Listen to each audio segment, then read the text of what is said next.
Hi friends, வணக்கம். Saudi அரேபியாவில் மோகன்ராஜ். எல்லாம் எப்படி இருக்கீங்க? நல்லா இருப்பீங்கன்னு நினைக்கிறேங்க. நேற்று சவுதி அரேபியாவில் வந்து சரியான புயல் காற்று. அதனால் கம்பெனி ஃபுல்லாகவே மண்ணாகிடுச்சு. அதெல்லாம் நேற்று நல்லா வேலையும் ஆகிடுச்சு. ஆயில் இதெல்லாம் லோடு இதெல்லாம் எதுவுமே அடுக்கல, எல்லாம் அப்படி போட்டாச்சு.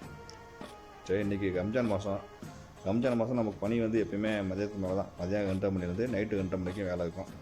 பகலில் இங்கே வேலை இருக்காது. எல்லாமே வந்து நோம்புனால தூங்கிட்டு தான் இருப்பாங்க.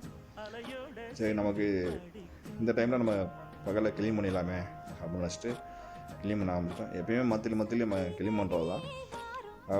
மற்ற மாதம் வந்து என்ன பண்ணால் நான் காலைல 6 மணிக்கே இந்த கஸ்டமர் வரதுக்கு முன்னாடியே க்ளீன் பண்ணி விட்ருவோம். சரி, இந்த மாதம் ஓப்பன் பண்ணோன்னே மதியம் மேலேன்றனால கஸ்டமர் வர ஆரம்பிச்சிடுவோம். அப்போ அந்த டைமில் க்ளீன் பண்ண முடியாது. அது இல்லாமல் நம்ம ஆயில் இந்த இடத்துல ஆயில் சர்வீஸ் பண்ணுறதுனால எல்லாமே ஆயிலாக இருக்கும். அதில் ஆயில் இந்த மண்ணெல்லாம் பட்டு கரையாக இருந்துச்சு. அது உடனே சோப்பு போட்டு க்ளீன் பண்ணாலும் போகாது. கொஞ்சம் பெட்ரோல் போட்டு ஊற்றி க்ளீன் பண்ணால் தான் போகும். இப்போ 2 கிலோ ஜாமான் எடுத்துப்பாங்க. அந்த ஓரத்தில் வச்சு இப்போ பெட்ரோல் போட்டு சோப் ஆயில் போட்டு நம்ம க்ளீன் பண்ணிடலாம். ஏன்னா ஒரு வேலை தான் க்ளீன் பண்ணிட்டு இருக்கு அப்படின்னு பார்க்காதீங்க. நம்ம தான் க்ளீன் பண்ணிட்டுருக்கேன். இந்த வேலை அங்கே சமைச்சிட்டு இருக்காப்புல. சமையல் பண்ணி முடிச்சுட்டு வருவாப்புல. ஏன்னா 2:30 மணிக்கு வேலைக்கு போகணும் இல்லையா? அதெல்லாம் அப்போ அவங்க சமையல் பண்ணிட்டான்னா நானும் க்ளீன் பண்ணி முடிச்சுடுவேன். கிட்டத்தட்ட ஒரு க்ளீன் பண்ணுறதுக்குன்னப்போ 3 மணி நேரம் கண்டிப்பாக ஆகும். நிறைய பேர் நினைக்கலாம், நான் வெளிநாட்டுக்கு போனால் ஈஸியாக வேலை பார்க்கலாம் அப்படின்ட்டு. அப்போலாம் யாரும் நினச்சி வெளிநாட்டுக்கு வந்துடாதீங்க. வெளிநாட்டுக்கு வந்தீங்கன்னா நம்மளுடைய கம்பெனி நமக்கு எப்படி அமையுதோ அதை பொறுத்து தான் நமக்கு வேலை. சரிங்களா? சில பேர் படிச்சுட்டு வந்து கஷ்டப்படுறவங்க இருக்காங்க. சில பேர் படிக்காமல் ரொம்ப ஈஸியாக சொகுசாக வேலை பார்க்குறவங்க இருக்காங்க. சரிங்களா? அதனால் எல்லாருக்கும் நல்ல வேலையும் அமைஞ்சிடாது, எல்லாருக்கும் கஷ்டமான வேலையும் அமைஞ்சிடாது. சரியா? இப்போ நம்ம நம்ம பணம் வந்துட்டு நம்ம ரிட்டர்ன் போக முடியாது. என்ன பண்ணுறது? செஞ்சு தானே ஆகணும். நம்ம நம்பி குடும்பம் இருக்குது அப்படின்னு நினச்சி தான் வாங்கலாம்.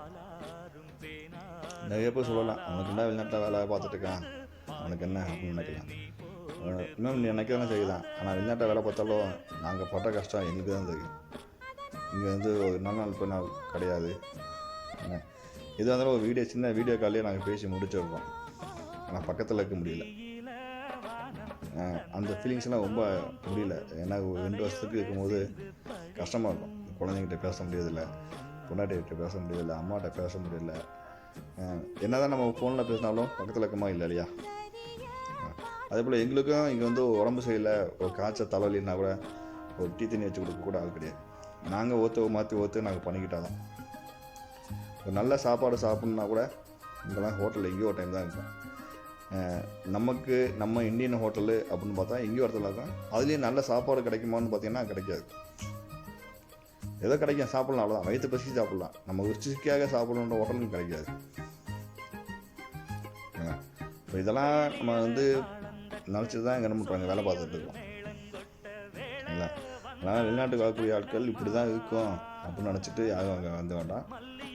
நமக்கு அமையக்கூடிய கம்பெனியை பொறுத்து தான் நமக்கு எல்லாமே வேலையெல்லாம் இருக்கும். சரிங்களா? அதனால் புரிஞ்சுக்குங்க. ஏன்னா நம்ம வந்து இங்கே பணம் கட்டி தான் வந்துருக்கோம், யாரும் சும்மா வரல.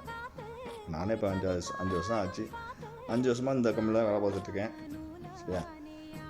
இப்போ என்னுடைய சூழ்நிலை பார்த்தீங்கன்னா நான் ஃபுல்லாக இங்கே வேலை பார்க்கல. நான் ஒரு 2 வருஷம் வேலை பார்த்தேன், சம்பளத்துக்கு வேலை பார்த்தேன். அப்போ 2 வருஷத்துக்கு அப்புறம் நான் இங்கே லீஸுக்கு எடுத்து நடத்திட்டு இருக்கேன்.